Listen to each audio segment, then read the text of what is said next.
Test, test, I heard that voice. Okay. test from Kathy. Can you hear Kathy? I can hear Kathy, but she is kind of quiet. This is So it was Melissa. Melissa that I heard really loud, right? Yeah, this is Candy. Jennifer, can you hear me? I can hear you. Melissa seemed to be just, then Candy and Kathy, and Eric's the quietest. Jamie, can you hear us? It's really Jamie? loud in here. So Kathy, you're awesome. Eric is quite quiet.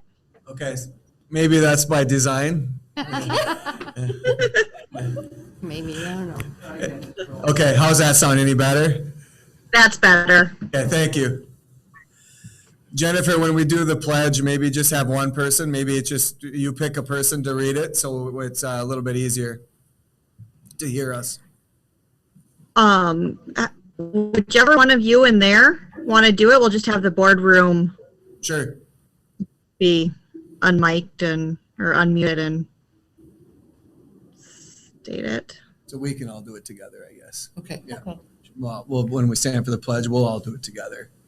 We've been working that out because it echoes and it's, Yeah, it gets really weird on this end sometimes with people's mic bouncing back and forth. So Sure. I think we're ready. okay. So it is 6:01 and it appears that we are all here. So I will go ahead and call the March 1st Monticello School Board meeting to order. And we can stand for the pledge and we'll just have those in the boardroom stated unmuted. I pledge allegiance to the flag of the United States of America and to the republic for which it stands, one nation, under God, indivisible, with liberty and justice for all.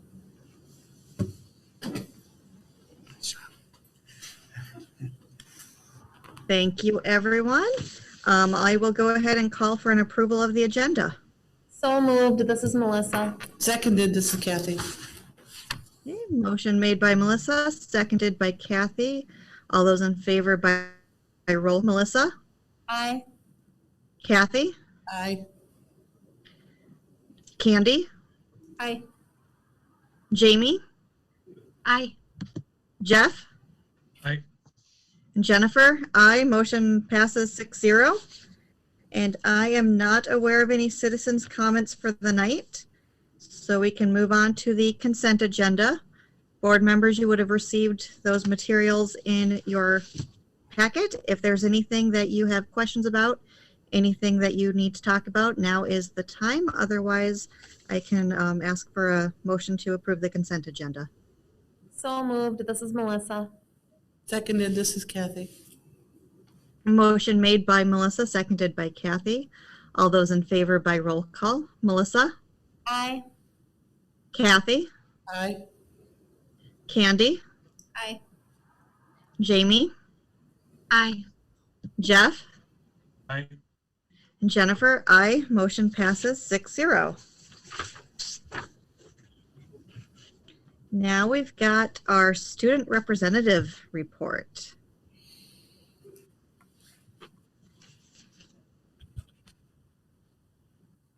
Stand right here.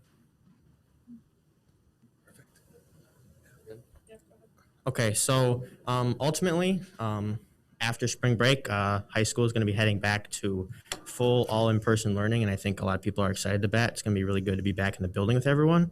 But I think ultimately there's a few little concerns that kind of the buzz is around, like with really big classes with like 30 to 35 people, it's going to be difficult to kind of keep a decent distance, even with masks. So I think that's one thing that some people are worried about. And then I think students, I think students have the ability to take it a little bit easier with the online days. They just have to get up and then get to their desk. Whereas on an in-person day, you have to get up and do all the stuff and then commute to school.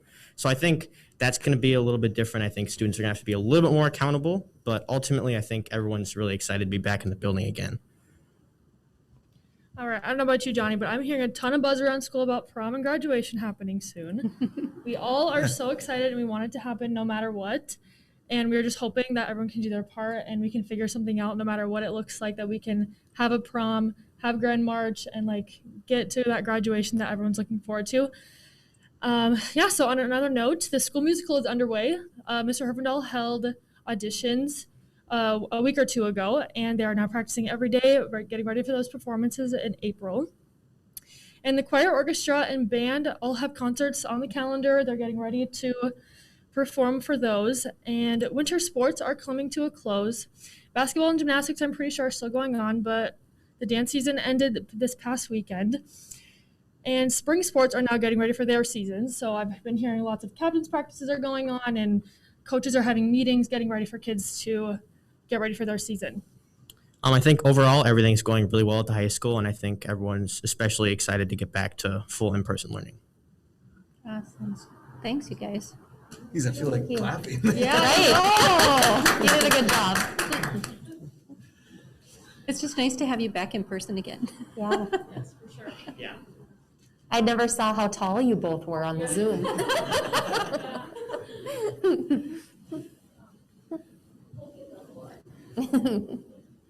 Great encompassing update. We really appreciate it. We appreciate you guys having us. Yeah. So, we'll Thanks, see you guys. Sounds good. Mind your feet. Thank you. Mind your feet. Oh, yes. Thank you. So next up, we have the resolution for acceptance of gifts with Mr. Olson. Well, this fishing team is sure doing an amazing job of getting out to connect to our community. And we have three donors that I would like to bring forward here today. The first one, Dahlke Beverage for $500. Serve Pro of Wright County, $500. And Monticello Auto Service for $1,000. So we are bringing forward $2,000, all designated for the Monticello fishing team.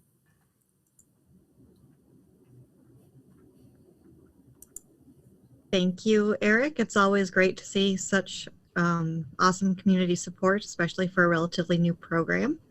Do we have somebody ready to read that resolution?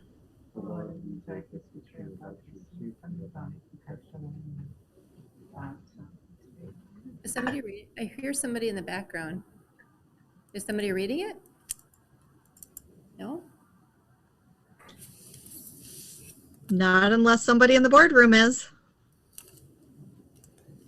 I don't have it pulled up. Does anybody have it pulled up? You know, I have read it the last couple I times. can read it. I'm clicking Thank on you, all the Jamie. links and I Go can't. for it. I'll do it. Okay, Jamie, go ahead.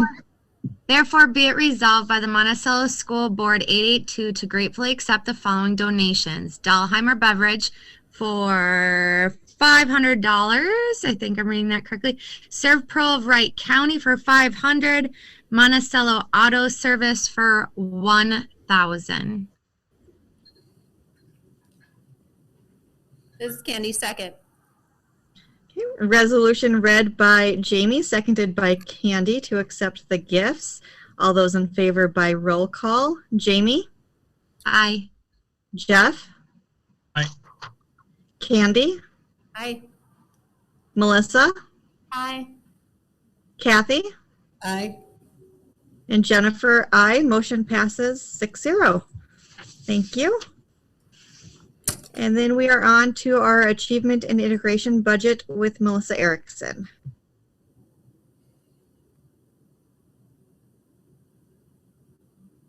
Can you hear me now? Yep, sounds good, Melissa. All right.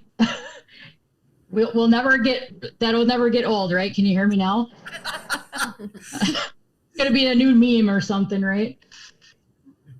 Thanks for having me. We're going to talk a little bit about achievement and integration. I'm very excited because this is the first year that we are in a full rotation with the Minnesota Department of Education. And what I mean by that is last time we jumped in the middle of the 3-year rotation. So we didn't do anything, you know, that we had different kind of rules because we were in the middle of it. And so now as we're jumping into this 3-year rotation, We're with the other districts that surround St. Cloud and following kind of their way of doing it. So what we do is every year, right now we have a budget or a plan that we wrote in 2020 that goes till 2023, and you guys accepted that last year.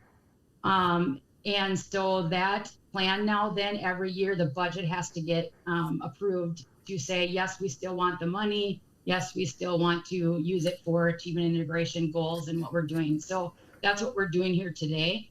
But I want to give a little bit of background of achievement integration because I know we've had some, changeover, and just to also give everybody kind of just a brief overview real quick before we get to budget approval / looking at it. So what we have with this budget rotation is the funding is $244,926 is what we had from last year. So that is what we're budgeting. I also was able to apply for the incentive money, and so that brought in another $46,236. That incentive money is something that you can choose to as a district or not choose to do as a district. But what they're looking for is where's your gaps. And what we found is we had a gap with our AP and our PSEO enrollment between white students and students of color. And we also had a gap with our free and reduced and non-free and reduced. So we had more students, white and non-free and reduced, that were enrolled in higher level classes, and 0 of students of color and free and reduced. So we want to try to work on that gap. And so that's where that extra $46,000 came in. So it's kind of a privilege to be able to get that money. Not a lot of districts even really try to go for it or apply for it. So it's money that's there for us. So anyway, so if you go to the next slide. What is ANI? It's achievement integration. And because we surround St. Cloud schools, they are a racially isolated school district.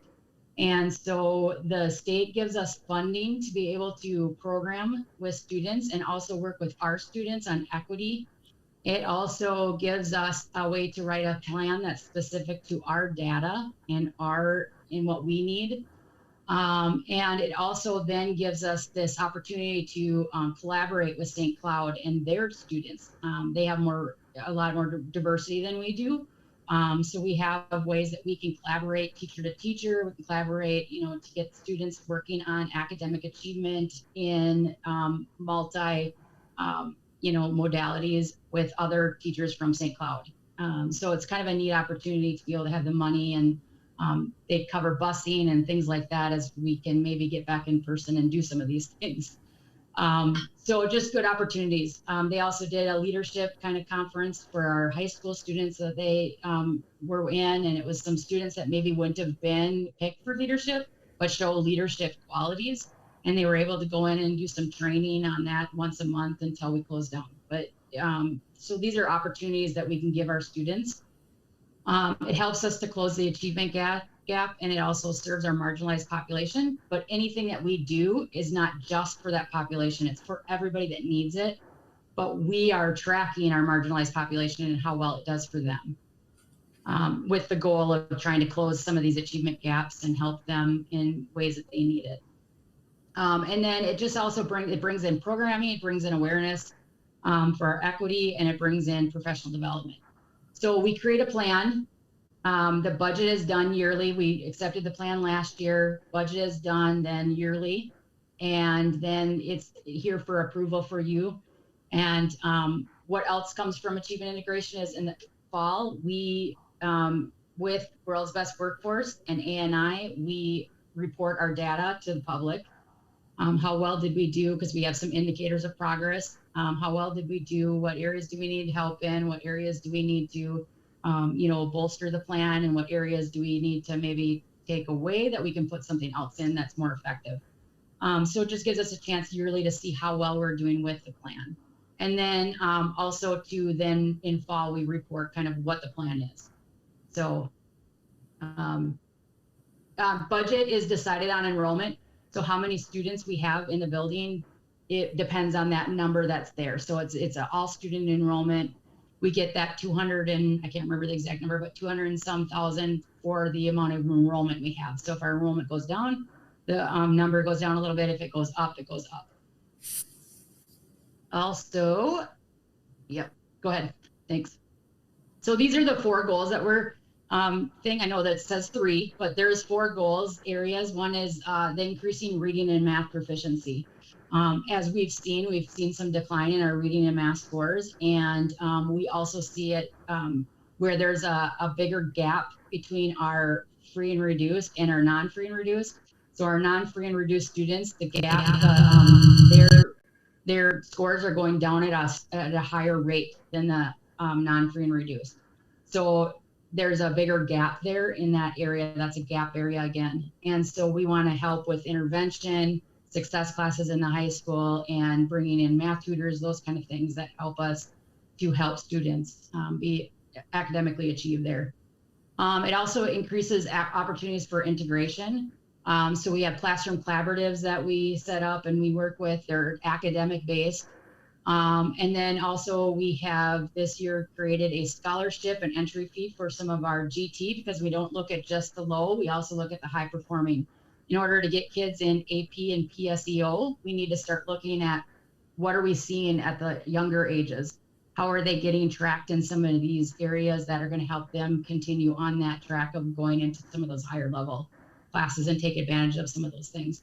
So this year we used some of our A&I budget funding to screen all 2nd and 4th graders for GT, just so we're not just doing it on our bias and just by promoting. And so 2nd and 4th graders will all get screened that way, and it helps then to make sure that those kids that actually really are GT are getting the services as well. So it's not just low, it's also high. We're looking at both levels of performance. And then also enrichment activities in general, get these kids into enrichment activities, because if they're tied in activities to the school, they're more likely to stay in school. And then our last one is access to effective teachers. And that's a lot of our professional development and training on culturally responsive teaching. We had Dr. Omari in this year because of the pandemic. It was easier to have a whole staff training with Dr. Omari. We used some of the A&I budget funding for that. And but we're going to still look at culturally responsive teaching and how teachers can be more culturally responsive in the classroom as we get a wide variety of students in front of us. So that continues on. So that's kind of the overall arching thing of where all this budget money goes to. It goes into different areas of how some of it's done. We always have to have 80% has to go to student services, 10% has to go to professional development, and 10% has to go to the administrative side of it. So 80% of the budget, if we hire people with this money, has to be that people that are in front of students and working with students and helping students. Or programming that we do, it has to be 80% of it has to be allocated to students and what we do with students. And then 10% professional development for our teachers, making sure that we have the best quality teachers in front of our students. And then the 10% of doing all of the paperwork and the plans and all that kind of stuff. So that's how it's kind of all allocated out. And Tina does a wonderful job at just disseminating all that. So any questions for me? Melissa, this is Candy. Is it spread out so you try to do it equally over all of the different schools and the age levels, or are you pinpointing more to what you had from the data when you started? Yeah, we try to really go by the data, but we some districts do it just like where they do just middle level and they do high school. And we kind of started with secondary at first, but I'm like, I don't feel that that's effective. I feel like we really need to be looking at pre-K through 12. Like I said, if you target GT kids at a younger age, they're going to be tracked to go into those more enrichment classes by high school. So I really feel like it has to be a pre-K through 12 thing. And did we have things that, thank you, by the way, for presenting this. This was really good information. Was there items that went home that kind of bridged that gap of education at home too versus just at school and the teachers and the admin? Yeah, the budget plan is kind of a tricky thing because we report to the state with how we do it, but we try to, we talked about doing those pods to help with some of that financing for that.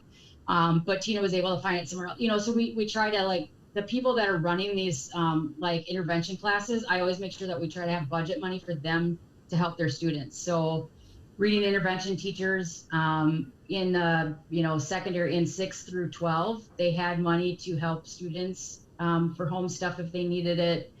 Some had to buy another like microphone to help with some of the ones that were home and some of the ones that were in the class. So we had to do some of those kind of things with budget money. Mm-hmm. So it was a weird year.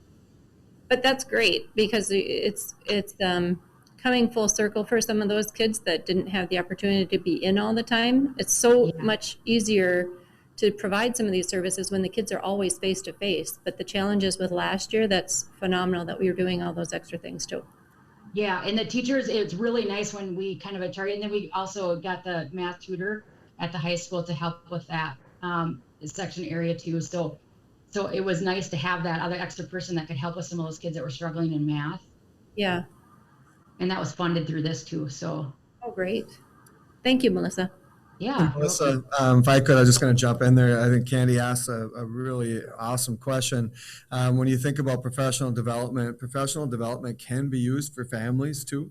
And I think we made the conscious decision to focus on our staff first and control what we can control to make sure that you know, we've been a school district that's been 85% or greater students that are white. And so that's kind of our teacher group too. And so getting them training on how to work with other students was important for us to be able to continue on down the road to be able to reach our parents as well. But to give our staff some growth opportunities, I think was very important for us as a district. And that's why we did start with, you know, as you can see, the last few years, we've really had our buildings own their building goals at the beginning of the year. Dr. Ormari, you know, have 4 sessions with our staff and has really given our staff applicable things that they can bring forward into their classroom. And we've done that for all of our employee groups. So it's not just teaching staff. We've begun to look at this program to get into all of our employee groups, and we're really proud about that. Okay. Yep. Another thing I didn't mention is we have students of color right now. Our percentage is 17.2%. So when we're talking about wanting kids in PSEO and AP, we should have at least 17% of those students of color enrolled in an AP class. And right now we have 0. So these are things that we want to be continuing to grow in and have those opportunities. You know, so we want it representative of what the percentage of the students that are there. Also, we have 21% right now of free and reduced. And so, you know, we want to see that amount of students also engaging in those kind of activities. And we had 0 last year. So this will help us to, you know, continue to grow those, you know, programs and help students on the track that they need to. The other flip side of it is success classes. We have been looking at more technical opportunities.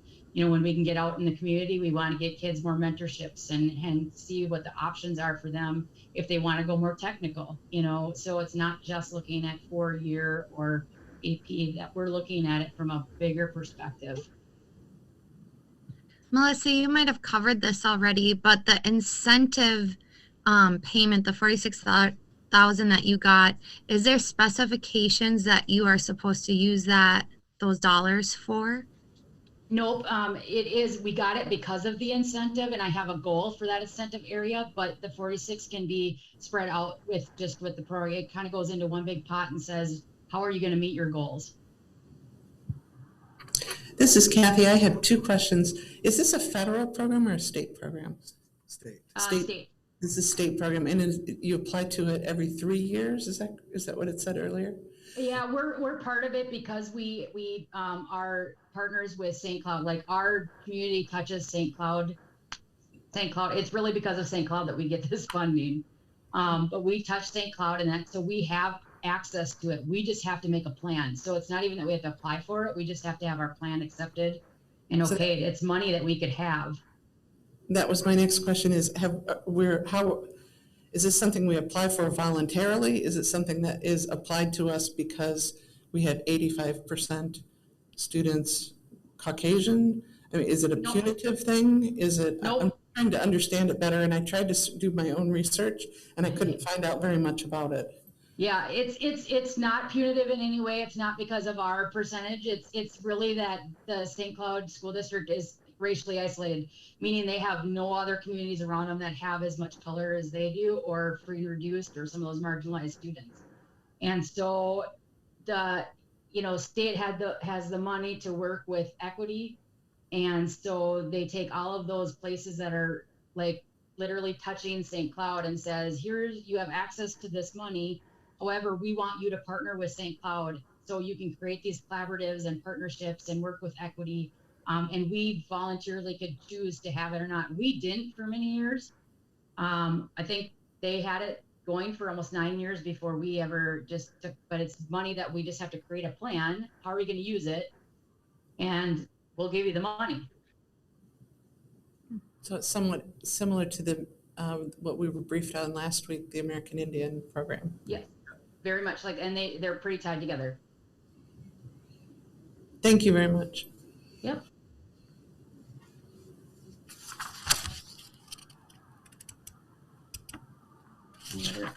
So what we're looking for is kind of board accepted to go forward with accepting the money. And I just wanted to say before they do that, Melissa, that was a very, very clear presentation, and it really gives a great overview and direction for us to follow. We all really appreciate it. Thank you.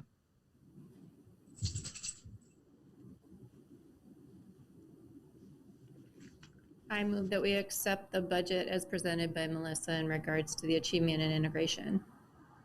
Second, this is Melissa.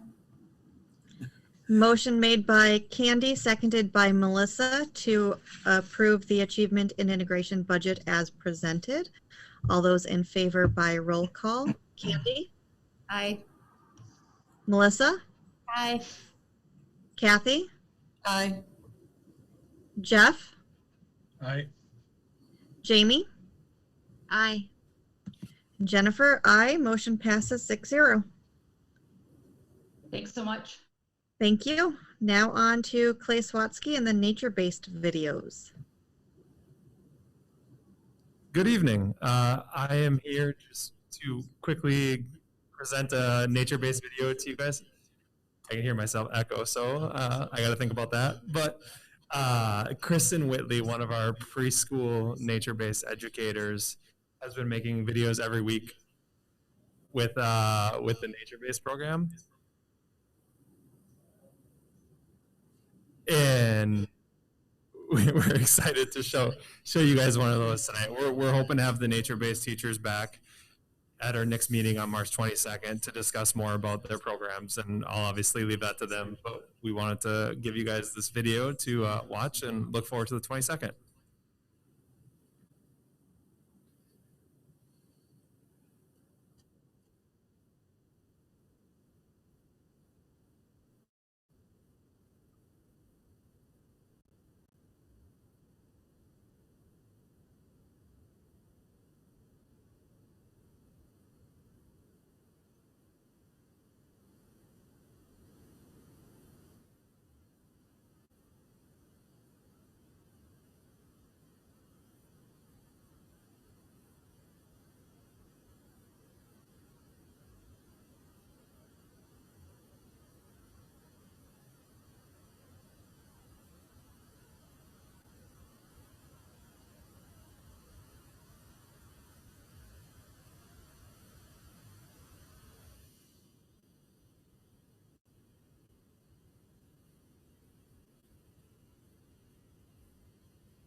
Well done.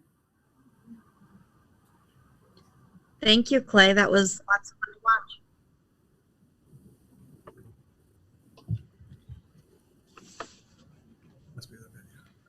Now we can go on to budget assumptions. And I'm hearing myself echo. Is everybody else hearing me echo? I think they're working on it. Yeah, we're going to Yeah. work on that, Okay. Jennifer. Well, I thought I wasn't that good, but I am. So.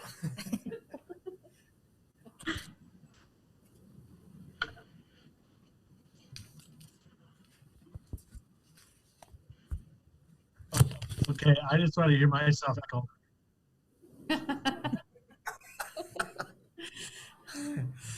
Thank you, Jeff.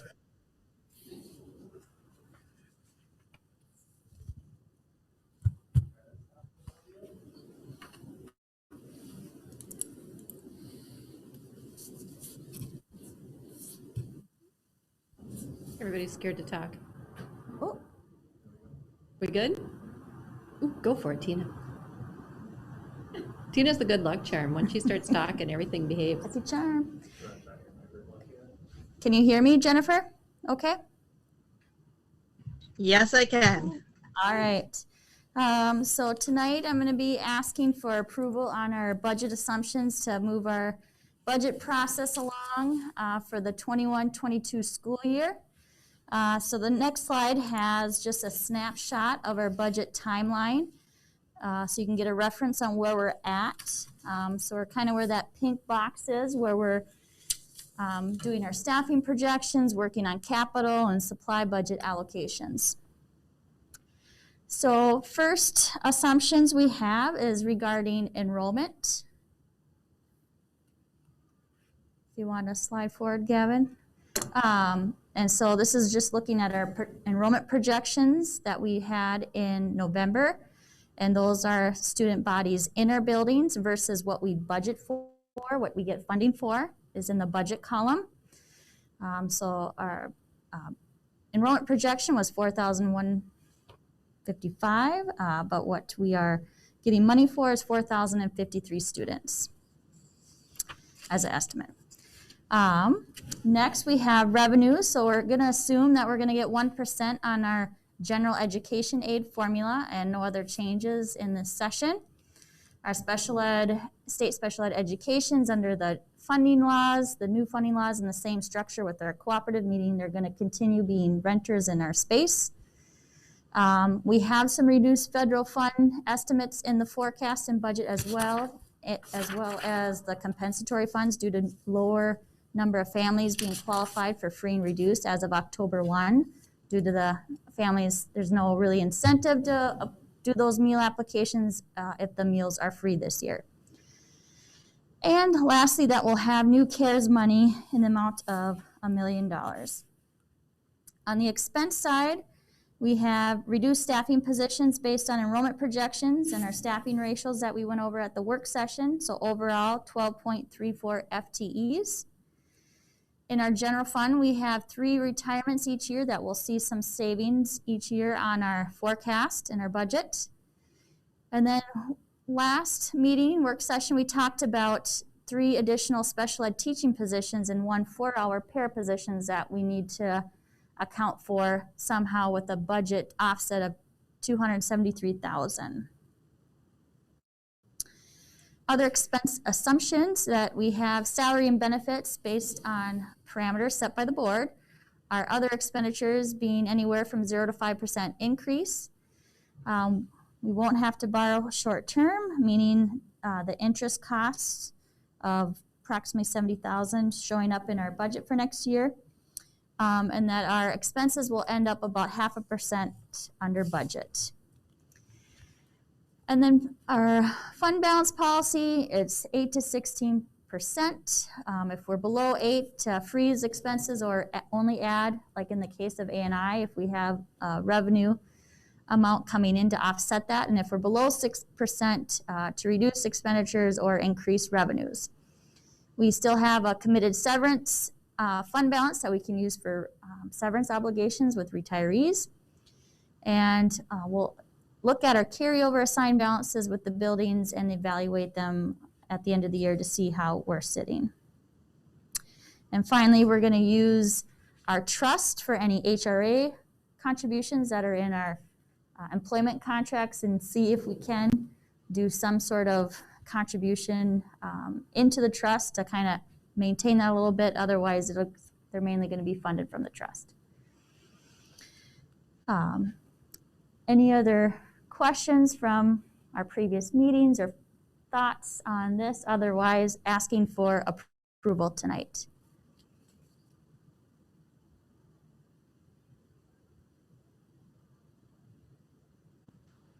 Need a question about your enrollment projections. Mm-hmm. So your 4,155, I think it was. Yep. That's kind of what our hope was that we were going to have at the end of the school year, but we're actually working off of a budget. We're assuming budget-wise that we only have 4,000. What was it, 56?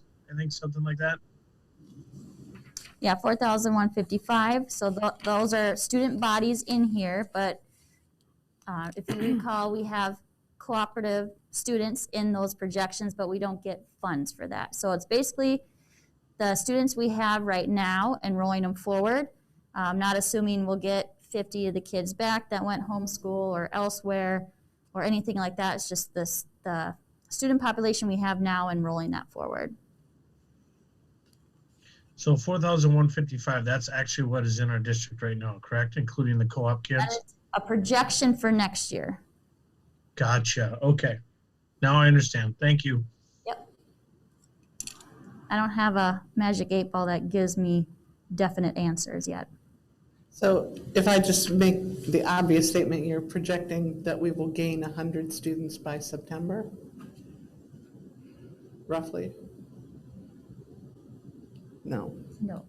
It's basically the same number of kids, the same, like 9th grade's going to 10th, 10th going to 11th. That's not gaining any kids that we lost this year to homeschool or online learning with other entities that weren't us. I was just comparing the budget and the projection numbers. Yep, so what we get funding for, so the special ed cooperative students, we don't get money for them. That money gets flowed through to the special ed cooperative. Or if they're PSEO, they're a person, they're a body in our building, but I don't get full funding for them if they're PSEO full-time. I only get 0.2 funding. So that budget kind of takes a look at those situations.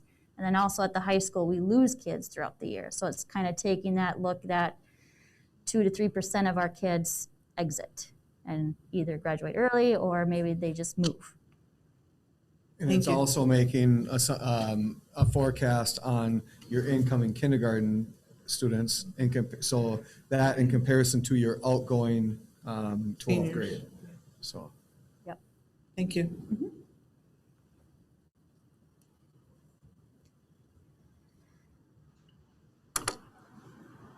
Any other questions for Tina? That was good timing. Can I have a motion to approve the assumptions? Motion moved to approve the budget assumptions. Second. Motion made by Candy, seconded by Jeff. All those in favor by roll call.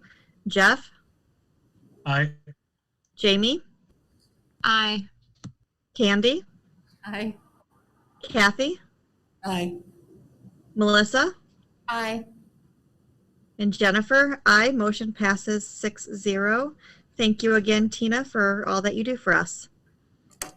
Now we can move on to the COVID-19 update with Barb Wilson. Hello, everyone. Just want to give you a brief update on some of the projects that have been ongoing related to COVID. And just think of this, it was about a year ago today that we really started dealing with school closures and staff, trying to keep staff and students safe. So we've learned a lot in this year, and it's a good time to give a quick little update on some of our newer projects. So we wanted to just give you an update on COVID sick leave. Under the Federal Act and Emergency Sick Leave Act that we followed up until December 30th, we had 123 of our staff request to use the federal leave sick leave days, and 336 sick days were used under that federal act. In addition, as a board, you authorized us to extend 10 COVID sick leave days to our staff. And of the district COVID sick leave, we have 144 staff that have accessed their COVID sick leave. And to date, we have 643 days that have been used of the district COVID sick leave. So you can see that it was, a good cushion to have for our staff. They are accessing it appropriately, and when needed, it's there for them to use. And so that was good decision I think on the board's part, and certainly helped alleviate some of the pressure of working during this time. We also have 63 teachers or staff that have utilized quarantine or work from home from time to time, even if their students were in person, if they were able to, dial in, teach the lessons, meet with kids in Google Meet, that helped them save some of their sick day use. They could still work from home, they just needed to be quarantined, and it was a win-win for us in that we had some additional consistency for our students in their instruction. We started screening staff, offering optional COVID screening for our staff back in January. And under the governor's plan, we offer this about every 2 weeks. It is optional. And you can see by the numbers that we're kind of sticking at the 20s, in the 20 range of how many staff were participating in the screening. Until this recent screening, we saw a dip down to 7. Some of that could be related to the vaccinations coming out, things like that. There are a lot of places staff can go and get screened, so I think those have expanded as well. So this is just keeping you up to date that we are following the governor's order. We're offering this about every 2 weeks so that we're in session, and staff that are wanting to do this are participating in it. We also have started some vaccination programs.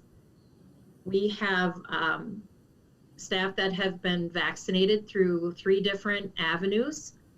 We have the state of Minnesota pilot program where 50 of our staff have accessed vaccinations through that. We have Centricare that has vaccinated 230 of our staff. And we have Wright County. This says 40 staff. That's a little bit more difficult for us to get a handle on a number. I have a feeling that's probably higher after later last week. And certainly again, this week, Wright County will be doing more vaccinations. So we are making some progress. Of course, we wish it was faster and quicker, but we are making progress.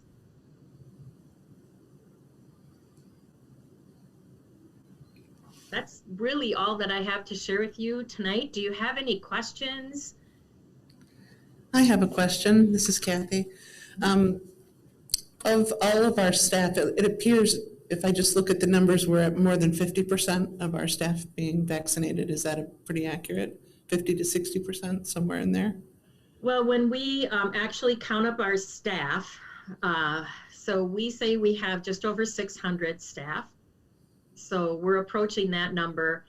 But when you take into consideration all of the substitute teachers, which we're required to count, as well as bus drivers and lots of other add-on staff, we actually have just over 1,000. So we're running a little shy of being able to get this vaccination out, to half of our staff. The first go around was really focused on people over the age of 65, I believe. That sounds right. And then teachers that were in person with students. So we're making really good progress on the people that are teachers that are in person with students or paras for that matter as well. But we still have a way to go. Are teachers still having difficulty getting vaccination slots? There's a lot of different avenues that they're just being asked to put their name in as many places as possible. So I think the face-to-face staff, they're trying to make progress through. I know the state of Minnesota's just expanding their vaccination clinics too. So I think it's been a challenge, Kathy, I guess I would say, for vaccinations for all of our staff.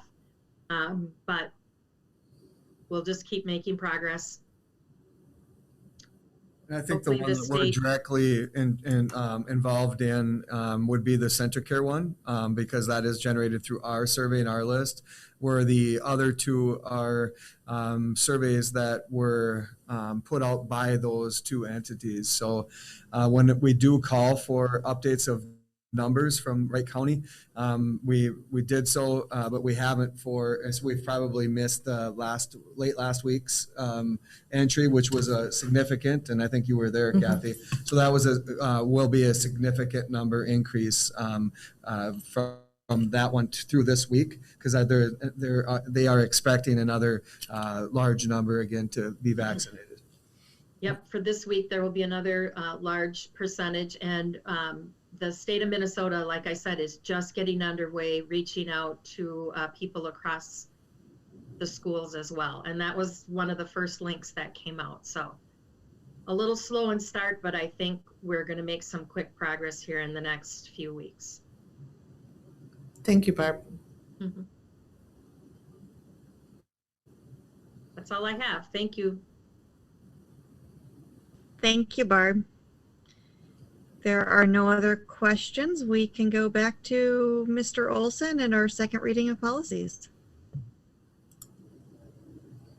Hello, everyone.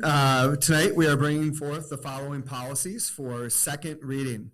Policy 614, Policy 618, Policy 601, Policy 620, Policy 701, Policy 810, Policy 208, Policy 401, Policy 402, Policy 405, Policy 407, and Policy 409.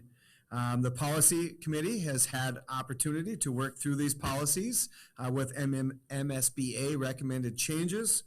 They've previously had first reading, and all board members have had the opportunity to review the policies in the board packet. I just would like to note that along with upholding policy, we will also uphold and create procedures, guidelines, and practices to make sure that we uphold policy. Are there any questions at this time regarding any of the policies that we have had at the board meetings here the last two sessions, and then also at the policy subcommittee?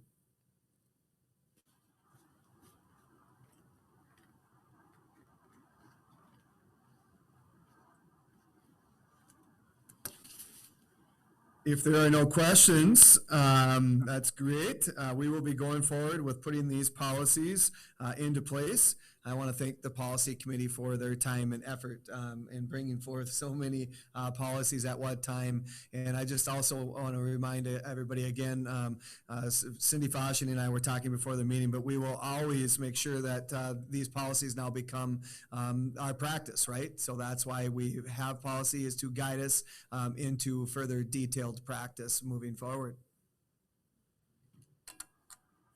Thank you. Do we have a motion to approve these policies?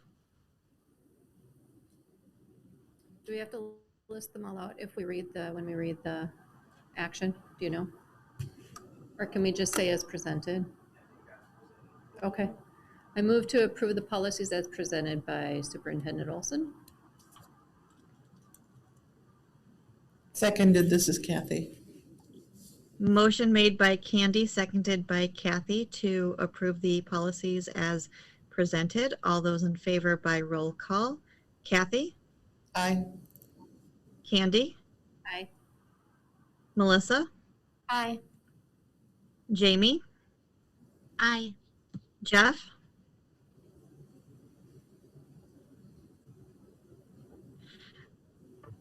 Jeff, are you there? Oh, yeah, sorry. And Jennifer, aye. Motion passes 6-0.